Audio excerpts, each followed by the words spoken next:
Alamin muna natin ang pulso ng ating mga kababayan kaugnay sa anunsyo ni Vice President Sara Duterte na tatakbo bilang Pangulo sa 2028. Narito ang pulso ng bayan. Porco, akala na siyang tatakbo. Bakit? Ha? Magaling siyang leader para yung mga mura, malinis niya ang mga gobyerno natin na bulok ngayon. Kung ano bang eleksyon ngayon, bumoto mo siya. Ay, oh, yes na yes. Magaling ang maganda yung pamamalakad niya. Yun lang, walang korupsyon. Tapos yung war on drug kailangan ibalik ulit. Eh tama lang kasi ngayon naghanap lahat. Lahat ng mga ngayon.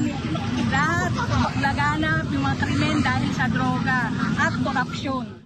Actually, maganda kasi sa dami ng kaguluhan ngayon sa Pilipinas, Duterte tayo. Mas mas maganda pa.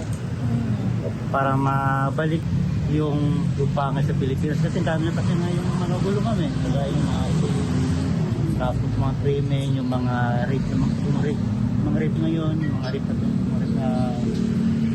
kaya ngayon na daming mga rape ng mga bata, ma'am. Kaya mas maganda na dapat Sara bumalik. Butong boto talaga ako kay Duterte. Kasi Duterte ako, dabawin niyo ako eh. Tapos, hindi siya kurakot. Hindi kagaya ngayon na yung ako, lubog ng Pilipinas ng utang o kurakot. Yun lang. Duterte kasi ang laki ng pagkinagbago ng Pilipinas. Hindi kagaya ngayon na yung nalamap ng nagkultural, mga nakaw sa gobyerno. Noong ng Duterte kasi, walang nakaw, takot lahat ng mga nanakaw siya. Yun lang. Kamura ako doon. Bakit? Kasi kita naman natin na government natin ngayon. So, para sa akin, kamura ko yun. Leadership. Number one yung leadership. So, paano magmalakad sa government? Tara, laki ako pinanganak ako sa Davao, kaya alam ko yung mga doon. Kanya na lang, kung tumakyaw, ilang naman po sa amin. Kasi kahit sino lang ako po lumabas, ganoon din naman ang presidente natin eh. Saan tayo? Saan sila? Halimbawa, uulan na natin, balsa natin, dito tayo. Sa amin naman po, maganda naman ang papamalakad niya, mag-support tayo. Sa ngayon nga, hindi mabibigyan natin yan, napagpamahal. Ang gusto lang naman namin na katulad sa amin na bayan yun, mula din namin. Basta na. Tatakbo man siya, sana mas pagandahin niya pa yung ng ating Pilipinas at pababain yung mga presyo ng bilihin sa sobrang taas. Pero sa akin, sana wag na. Kasi ito lang vice president siya, parang wala siya nagawa. Excited ako kasi in-announce na ni Baby Sara yung pagtakbo niya bilang presidente.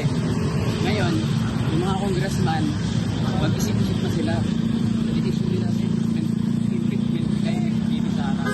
Para maging aware din yung mga tao kasi nagbuboto nila sa pag-kwan ni Baby Sara ngayon pag-decision niya, nakatatakbo na siya para maging mamulat na yung mga Pilipino na sana maging pan sila, maging isipin nila kung sino talaga yung mabutin kasi kay Baby Sara naging yung mga dibatikos na pinapatuloy na kay Sara, wala naman ebidensya. Kaya para sa akin, excited ako kasi si Baby Sara naging buo yung puso, isip niya na tatakbo talaga siya bilang presidente sa 2020 election. Sa mga Duterte po, talaga sa kanila, matalas yung pananalita nila pero yung puso nila totoo sa mga mamamayang Pilipino. At may malasakit ko na hindi ba kasi yung ibang mga Pilipino wala, kung ano may nakikita na sa social media, wala naman ebidensya, doon sila nakatutok. Pero yung nagagawa ng Duterte, meron naman tayong Google research sila kung ano yung nagawa ng Duterte. Yung mga, lalo na si PRRD, kung ano yung nagawa ng mga Duterte, yun ang yung naka-point out kasi yung isip ng tao kung ano lang yung nagawang mali. Sabihin na lang po natin sa drug war ni PRRD. Libo-libong Pilipino ang na biktima ng drug ng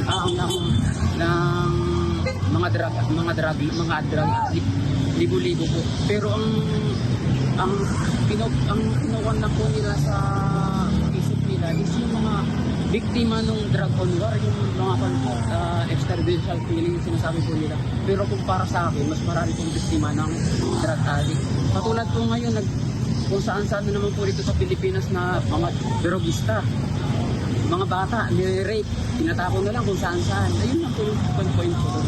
Yun lang po yung comment ko doon. Kaya excited po ako na si Ate Sara, kaya suportahan po natin.